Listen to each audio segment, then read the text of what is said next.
Hey, welcome back to the Rise with Tori podcast, where we talk all things faith and fitness and family and everything in between. We try and hit a lot of different topics around here, but we always keep the main focus, and that is always coming back to Christ, back to Jesus. Today, we are going to talk about a topic that a lot of women often come to me about. It's something that I've even thought about myself or struggled with myself, and that is typically the conversation goes something like this. I've been working out and eating well for X amount of time, fill in the blank, but I don't see any changes. I feel better, but my pants aren't fitting better, and I don't see my muscles. I'm getting stronger, but it's not visible. What should I do? And so we're going to talk about that today. But first, if you are enjoying the podcast, or maybe this is your first time here, welcome. I'm so glad you're joining us. If you could take a moment to rate and review, maybe even share the podcast with someone. Maybe there's an episode that's really hit you, or you've really found useful or just entertaining. Share it with somebody, spread the news, get it out there so more people can have this health and wellness focused with Christ at the center. Okay, well, and before we get into it too, just to let you know, I am in my closet recording. It's raining and it's very noisy out in the shed when I have to film and record. And so I'm like, all right, well, I guess we're going into the closet today to record. And that's why you don't see me. If you're on YouTube, you don't see my face. But also, I think the sound is really good in here too, because the clothes kind of absorb the echo. So I like the sound of it, but that's where I'm at today. Okay, I digress.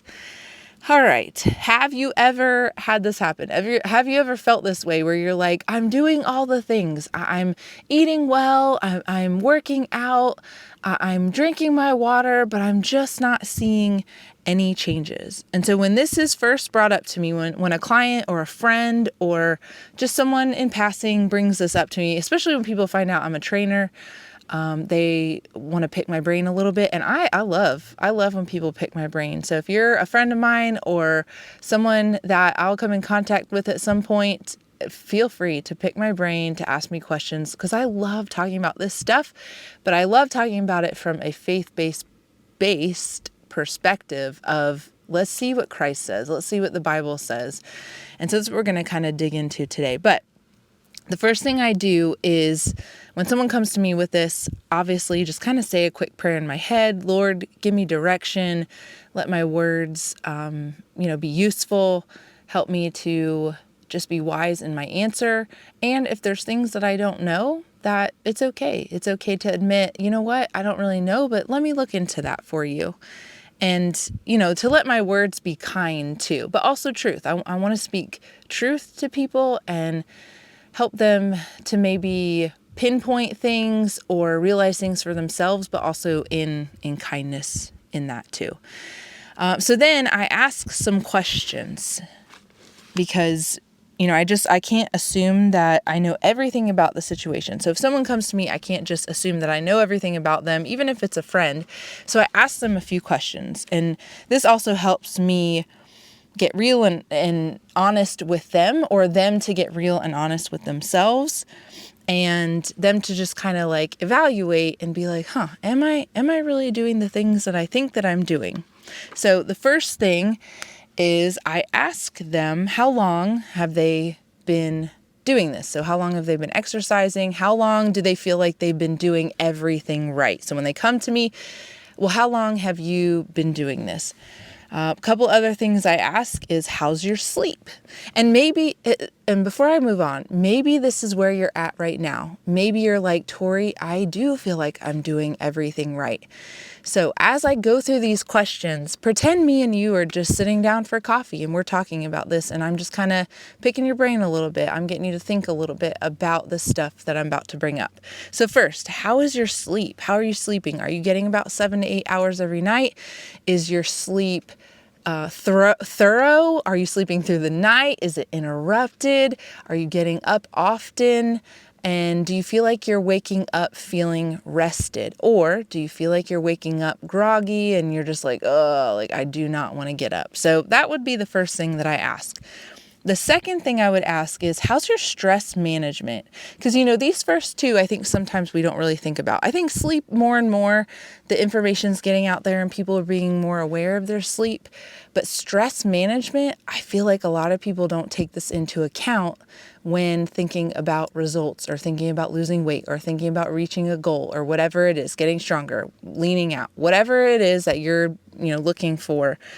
I feel like these first two are the ones that people don't really take into account. So stress management. How are you managing your stress? Are you constantly stressed? Do you constantly feel like your body is in that state of fight, flight, or freeze? Do you constantly feel like on edge, or your heart is racing, or you're jittery, or you're anxious in your mind? Are you able to manage that well? Are you able to take time and maybe do breath prayers? Maybe just pray, listen to worship music. Are you able to bring yourself back down to a place of stillness or calm or peace, recentering back on Christ? So I'll be honest with you, this last year, I feel like I've had a lot of stress in my life. My sleep's been good. I feel like eating well's been pretty good. Moving, obviously, I'm always exercising, moving, but the stress management part has been really hard for me, and I feel like I've been super stressed out a lot this year. And so a couple things I've been focusing on is when I feel that stress, breathing in through my nose, and then exhaling through my mouth.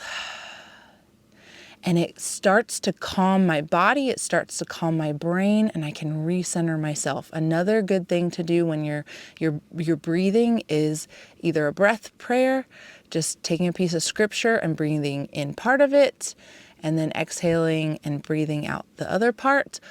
Or I already feel myself starting to calm as I'm doing this breath prayer with you or breathing with you. I already feel myself starting to calm down. I'm feeling a little chill right now.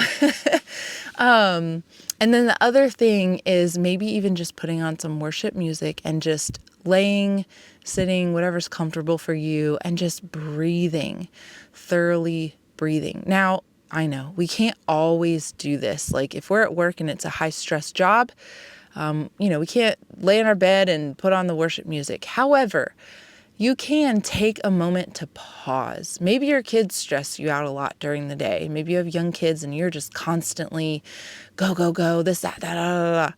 Take a moment and just breathe in through your nose and out through your mouth. And even pray in that time too. And begin to feel yourself start to calm down and start to recenter and just have that peace come over you. Some of the Bible verses that I like to use are ones that focus on anxiety or casting my cares on him. Cast your cares on him because he cares for you. I think that's 1 Peter. Also, do not be anxious for anything. Another one would be Philippians 4. I didn't write these down, so I'm just trying to think off the top of my head. Philippians 4, what to think about. Think about things that are true and noble and worthy and pure and excellent of praise. Think about those things as you're breathing. Your stress management, if you are in a state of high stress constantly, your cortisol level is going to shoot up. It's going to skyrocket. And that causes your body to hold on to fat, especially around your midsection. And so if we're able to get sleep and manage our stress well and not be in high stress all the time, because of course, stress is, it's not entirely bad. When we work out, that is putting stress on our body. But it's how are we processing through that stress? How are we recentering? How are we coming out of that stress and coming back to a state of peace, of calmness, of just getting our brains to kind of calm and slow down a little bit? Okay. Number 3 is one that I feel like most people are like, yes, I'm doing that. And that's eating well. Are you eating well? Plain and simple. What does eating well look like? Mostly non-processed foods, vegetables, protein, especially if you're lifting, protein, especially as women. We don't get in enough protein. And what was I saying? Carbs, even good healthy fats. Eating well majority of the time. I like to try and focus on like the 80-20 of like 80% of my week, I'm eating well. I'm fueling my body well with nutrient dense foods. I can't talk. And 20%, I'm enjoying life. I'm enjoying a piece of cake at a birthday party or a piece of pizza on a Wednesday night Bible study. But it can't be all the time. And that's what I want to focus in on of the eating well part is consistently. We have to be eating well consistently. What does that look like? Not eating really, really well the first part of the week, and then over the weekend, we lose it. We fall off. We just binge, or everything that we touch on the weekends is just not great. Because that is really going to slow down our progress if we are doing that cycle of, I'd even consider that a state of yo-yo dieting a little bit. If during the week you're just on it, you're just hitting it, and then the weekend is you fall off. And so that's something to think about too, is are you being consistent? I believe in, like I said, the 80-20, or just, leaving room for treats or goodies and not depriving yourself. Because if you're constantly depriving yourself, you could give in, you could binge because you're not allowing yourself to enjoy stuff. So what does that look like? Maybe a couple chocolate covered almonds. If you like sweets like me, after dinner, couple chocolate covered almonds, or some sweet tooth alternatives. I've been making protein pudding. I've been trying to have more fruit with like yogurt, Greek yogurt, just some good options that will satisfy your sweet tooth, but not deprive you. Dark chocolate's great. Or even if you want to go sugar-free chocolate chips, I do that too on my fruit sometimes. Don't deprive yourself, but do allow yourself to be able to enjoy treats and goodies occasionally. That is the key point there, is consistently eating well. Same thing with moving our bodies. That would be number 4, is moving our bodies, exercising. Now listen, you do not have to do an hour workout every single day of the week. But one thing I do want you to think about, and I do want you to, all this stuff I want you to drop the pin on. This is not to obsess over or to track every little thing, but this is something to think about. Okay, what does my week look like? And for the next week, I'm going to write this down. I'm going to write down what I'm doing, what I'm eating. It's not going to be something I'm going to do forever, but just to kind of get an idea. I always tell my clients, drop the pin. It's okay to drop the pin and see where you're at. So, are you moving your body at least 30 minutes a day? And this is the key point, and we talked about this in one of an earlier episodes, is NEAT. Are you moving your body throughout the day, as in non-exercise activity thermogenesis? Are you moving your body throughout the day? This is another thing for me that I've been hitting my workouts, but because I've been working at my church at a desk job for the last over year and a half, I am not moving my body a lot during the day. I've talked about this on my Instagram a lot, so I'm sure y'all, if you follow me on there, you've heard this, but I sit at a desk job. And so what I started doing is being super mindful of, if I've been sitting at my desk for more than an hour, I get up and I walk for at least 10 minutes and try and move my body. After lunch, I eat my lunch, I go outside, I try and take a nice little walk around the campus, and then come back and get to my work. So breaking it up, moving your body throughout the day, not just a workout. Because if you're working out, but then you're sedentary the rest of the day, that's not doing yourself any favors either. Walking is one of the most underrated things you can do. I feel like people think, oh, well, I'm not sweating, I'm not out of breath. No, walking is so good. It's low impact. Almost anyone can do it. If you have a body and you're able, you can do it. And so I would say, get out there after lunch, get out there after dinner, take your family, go for a walk, move your body for about 30 minutes or so, and then stay active. Stay active throughout the day, not just in your exercise, your workout, but throughout your day. Set a timer if you need to. If you need to remind yourself to get up and move. Apple Watch users, they have something that can alert you, but if you need to set a timer on your phone, set a timer to get up and move your body. Stretch a little bit too, okay? If you're watching TV, get up and take breaks. If it's in the evening or something and you've been really sedentary during the day, but you're like, I just want to watch a show, get up and take breaks. Just walk in place. It doesn't even have to be anything crazy. You don't have to do push-ups and sit-ups and squats and all that. Just get up and walk in place, or move your arms a little bit, or step side to side and tap side to side. If you want a little bit more about non-exercise activity thermogenesis, go back to one of my earlier podcasts. I talk about it on there as well. Okay, number 5. Are you comparing yourself to other people? So do you feel like you're not reaching your goals because you're not looking like so-and-so, or you're not looking like that person on Instagram that you really want to look like? That's not doing us any favors either. If you're comparing yourself to other people, that's really going to mess with your mind, and it's going to limit you from hitting your goals because you're trying to chase something that it's not even meant for you in the first place. So we want to be as healthy as we can for ourselves and what God has designed our bodies to be and to look like. You may not be a super gifted athlete, and that is okay. You may not be structured to have long, I call them ballerina legs. I was not built that way. And so I can't expect to look like someone who does have long ballerina legs, because that's not how God made me. And so I'm embracing my sturdy, strong legs that God gave me. I am embracing those and just trying to take care of them the best that I can. That's what I want you got to change that mindset of comparing yourself to other people. Well, this lady's in her 40s, or this lady's in her 30s, and she looks like this. Well, maybe that's not how God designed your body to look. So stop comparing yourself to other people, because one, you're not meant to look like them. And two, it could be destroying your mindset and how you're thinking when you're trying to reach those goals, or that goal that you're trying to reach. Number 6, are you weight training, or are you only doing cardio? Now I don't know if it's controversial, but some people might be like, oh, well, I don't like strength training. And that's fine. You don't have to pick up a heavy barbell. You don't have to strength train necessarily. But body weight strength training can be good for you too. Now, there will be a point where if you are chasing a certain goal, you're gonna have to use weights.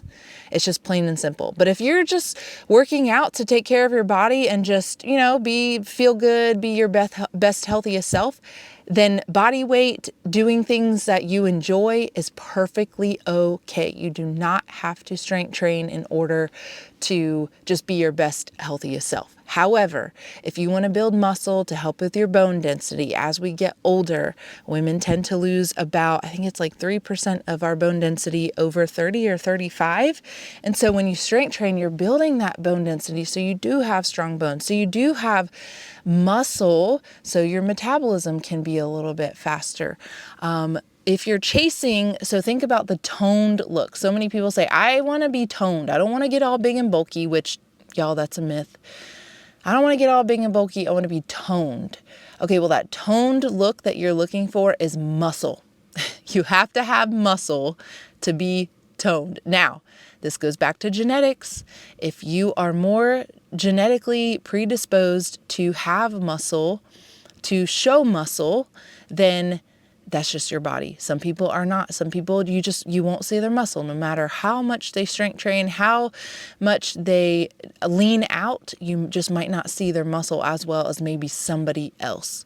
Okay, so keep that in mind too. But strength training, that is going to strengthen your body. Obviously, it's more than just looks. But if you want that toned look, you're going to have to strength train, and you can't stay at 5 to 10 pounds for ever and ever and ever. You have to do some sort of progressive overload. So progressively adding more to what you're lifting. So say legs are a little bit quicker in the progressive overload, meaning that say you've been lifting 20-pound dumbbells for the last 4 to 6 weeks, and now it's starting to feel a little bit easier, you'll be able to jump up to 25. Then you'll do 25 for 4 to 6 weeks, 12 weeks, 18 weeks, whatever it is. But once it starts to feel a little light, once you start to feel like, oh yeah, okay, this is getting better, you're going to want to move up. If you move up in weight, that does not mean you're going to get all big and bulky. I promise you. There are bodybuilders and people that would love to just pick up heavy weights and get big and bulky. That is not going to happen to you. I promise you that. You're going to get stronger. If you do have, now I will disclaimer here, if you do have excess body fat, you will look a little bigger if you have muscle because you have fat on top of muscle. Okay, so think about that. But just lifting weights alone is not going to make you be big and bulky and like a big old bodybuilder. It's not going to happen. They wish that they could do that. Their life would be a lot easier for training for shows and competition if that were the case, okay? So I want you to strength train, do cardio for your heart health, do cardio for just overall wellness, but strength training is going to be key here, and progressively adding weight, not just staying at the same weight that if you've been lifting 5 pounds for your bicep curls for the last 5 years, you got to move up to 8, move up to 10, whatever it is, you got to move up. If it's been 5 years, you got to move up. You're not doing yourself any favors. Okay. Now, once you move up, you might stay at that weight for a little bit too. You might be there. And it's okay to go down in your reps too. Say you've done 5 and now you're moving up to 8, or you've been at 8 and now you're moving up to 10. You can drop 10 pounds. You can drop down to 8 reps, but work your way up to 10. Then once you get to 10, work your way up to 12. And then once that starts to feel pretty good, move up in the weights and start back down at 8. Okay, we're moving on. Next thing, rest days. Are you taking rest days? Some people, it's really hard. It's really hard to take rest days because you're like, no, I got to hit it. I got to get in the gym. I got to move. I got to do this. But y'all, we have to take rest days for our bodies to repair. They don't repair unless we are resting.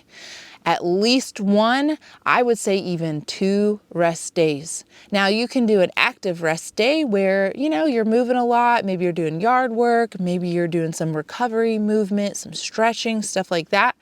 But I want you to take at least 1 full rest day. Another thing is, have that on your Sabbath day. That would be a perfect time to, on your Sabbath, the day of rest, you rest your body too. Now that's not, we're not going to be legalistic here and be like, you have to do it here and you have to do it on Sunday and you have to do it. No, there's freedom here. So you can choose what day it is. But I do want you to try and take at least 1 full rest day. Now, some people, you take more than 2 or 3 rest days. Okay. So gradually as you get stronger and you notice your maybe cardiovascular endurance and stuff starts to increase, then you can add maybe 4 days that you work out, something like that. But for those of you who are strivers and you're just like, go, go, go all the time, you need to rest. God rested. We need to rest. Okay. So normally when I'm having these conversations with people, and, sometimes they're like, well, I do that. And then I ask the question, are you being consistent in these things? Maybe you think that you are being consistent, but if you keep track of it, write it down, and maybe you'll come to find, I'm not being as consistent as I thought I was. I may be, being consistent for 2 days, but then, 3-4 days, I'm not. And so this is something that I really want you to take time. If this is something you're serious about, y'all, if you're like, I don't even care, then this isn't for you. But for those of you who are like, I feel like I'm doing everything right, I want you to take a week, maybe 2 weeks, and just drop the pin. Okay, drop the pin on it and see, am I being consistent with my sleep, with my stress management, eating well, and the weekends and all of that, and not under eating. I forgot to hit that one too. You're not under eating, y'all. You can't be under eating, and if you're working out and you're moving body, you're lifting weights, your body needs fuel. Think of food as fuel. Don't think of it as good and bad. It's immoral. Think of food as fuel for your body to keep you going, to keep your workouts strong, to keep you progressing, okay? If you're staying active consistently throughout your day and throughout the week, are you not comparing yourself to other people? Are you weight training? And are you having those rest days consistently? Are you being consistent in all of these areas? I want you to think about that for a second. Normally, the answer to these questions that people have is, Yeah, I'm probably not being as consistent as I thought I was. Or, yeah, I've been doing it for the last 4 weeks or the last month or the last 6 weeks.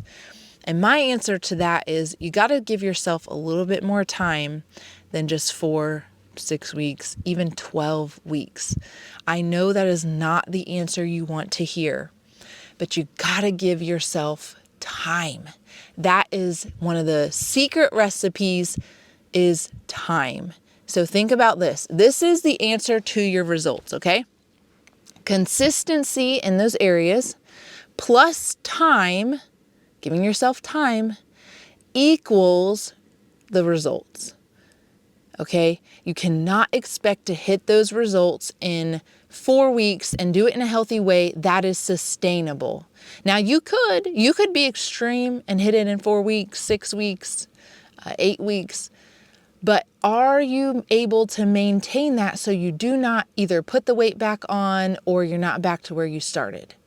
It has to be something that you can maintain for the rest of your life. And that's why I'm so big about pushing lifestyle change and giving yourself time. Because if you don't, and you don't have that mindset of listen, y'all, this is probably going to make you mad, but you got to give yourself a year. Give yourself a year. And if you've been consistent for that year and you don't see results, come to me. Come talk to me. Really, I'm serious. If you have been consistent in these areas, all of these areas, for the most part, right? We're going to have days where we fall off and, it is whatever, right? We're going to have high stress days. But if you've been majority of the time, 80% of the time, been consistent in these areas and you've given yourself a year and you haven't seen any change, come to me. Come talk to me. Okay. But I would say give yourself at least a year. I mean, 6 months is a good amount of time, but I would say a year. After I had my babies, it took me a whole year to get back to pre-pregnancy. And then it took me actually another 6 months with my youngest to get into what I say the best shape of my life, which honestly, looking back, it probably wasn't the most healthiest, best shape of my life. I feel like I'm probably at the healthiest place I've ever been right now, except for maybe the stress management. We're working on that, y'all. We're working on it. The Lord is in it with me, and I'm like, okay, God, I know this is a season. So sometimes, and that's the other thing I want you guys to think about, is sometimes it's just a season. Sometimes you're going to have high stress for a season. Give yourself grace, okay? You can't beat yourself up if you're not hitting your goals because guess what? It's a season you're in. So you have to give yourself grace in that. Okay? So how do we make the changes? Just like I said, drop the pin. One thing at a time, one day at a time. Don't try and do all these things all at one time. Okay? One thing at a time. Maybe do that for a couple weeks, then add something else. Number 2, give yourself time. One thing at a time, give yourself time. I already addressed that one, so we won't get into that too much. Number 3, change your mindset. You gotta change the way you approach it. You cannot be in that either all or nothing or the quick fix mindset where it's just like, well, I got it. I'm going on a cruise in a month. I gotta do this. Y'all, you're setting yourself up. You're setting yourself up for either a lifetime of disappointment because, I didn't hit it. I'm not going to be where I want to be going on this vacation or this wedding or whatever it is. Okay. You're going to set yourself up for disappointment if that's your thinking. So you got to change your mindset to, I'm just trying to take care of myself and be the best, healthiest version I can be that honors God and glorifies God through everything that I do. I'm in this for the long haul. I'm in this for my rest of my life where I can sustain this until I'm 60, 70, 80, and I'm still being healthy and taking care of myself. Okay? And then changing our mindset in that stop chasing perfection. Stop chasing an outward appearance that you think or that society has placed on us that we have to look this way. You think your abs gotta pop. You think you gotta have this booty with a shelf. Y'all, who is telling you that? Go back to the garden. When the enemy deceived Eve and gave her all these options and said, here, you can have all this. And then God found them and said, who told you were naked? Who told you? Who told you that you have to look this way? Who told you that you have to have these abs and these biceps or why did you tell yourself this? Why? That's another thing I forgot to add in there is what is your why? What is your reason for wanting to reach whatever goal it is? What is your reason? Is it for a cruise? Is it for a wedding? Is it for a birthday party? Is it for a reunion? Or is it for God? Is it for health? Is it for longevity and sustainability? And I just want to be the best version of myself. So when I have grandkids, I can pick them up off the floor. I can run around with them. I can dance and take them for a walk around the block or at the park. Your why's got to be greater than just, I want to look a certain way. I want to fit in a certain size, because when it comes down to it and you're standing at that pantry, you're going to say, forget it. I don't even care. Who cares? Who cares about being in a size whatever? Who cares if I have muscles? Those Oreos look way better than that, right? Your why has got to be bigger than just quick fix or I just want to look this way. And y'all, if that's you and if you just want to look like that way, more power to you. That's great.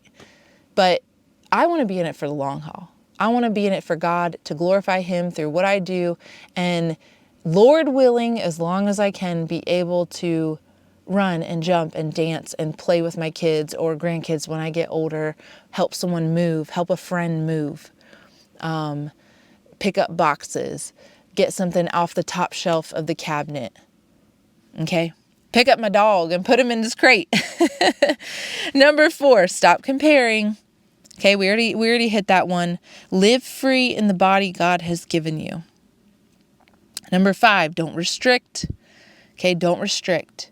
Allow yourself grace. Allow yourself time or the chance to enjoy life. We need to enjoy life, but don't overdo it. Okay, moderation is key. I already said strength train and progress your weights. So upping your weights, have your NEAT, your non-exercise activity thermogenesis, moving your body consistently throughout the day. Stress management. Listen, I want to talk about this just real quick. Emotional eating. Are you an emotional eater? How else can you manage your stress, manage your emotions without eating or going to the pantry or going to a drink or going to something shopping? We have to find healthy ways, better ways, godly ways, God-glorifying ways to manage our stress. Prayer, breathing, exercise, walking. Y'all, there have been so many times where I've been stressed and I'm like, I'll be back. And I go out for a walk because I'm like, I'm so stressed right now. And I just go for a walk and I don't take anything with me. Well, I take my phone just in case, but I don't listen to anything. I just listen to nature and have a moment with God. And then number 9, taking those rest days like we talked about. Rest, rest, rest. And then lastly, this is the most important thing before I let you go. Rest in knowing that God is in control. He is in control. You are not. The longer we try and control things and the outcome and trying to look a certain way, be a certain way, act a certain way, teach a certain way, the more stress we're going to have, the more we're not living in our original design, how He created us. So rest in knowing that God is in control. Stop obsessing. Stop neglecting. Focus on being healthy for the next 60 plus years and not the quick fix in 6 weeks or 4 weeks or 8 weeks, even 12 weeks. Okay? All right, y'all, I know there might have been some tough love in there, but someone's got to do it. I love you too much to not tell you the truth, to not tell you the things that need to be said. Okay? And then if you have any more questions, if you want to talk about this further, please email me. Email is probably the best. I have a lot of conversations on Instagram, so sometimes they can get lost. So email me, ToriLynnFitness@gmail.com. And I'd love to continue this conversation with you if you, feel like I'm doing all these things, or you want to maybe know a little bit more. Okay. All right. I love y'all. Thank you for joining me. And we'll see you on the next one.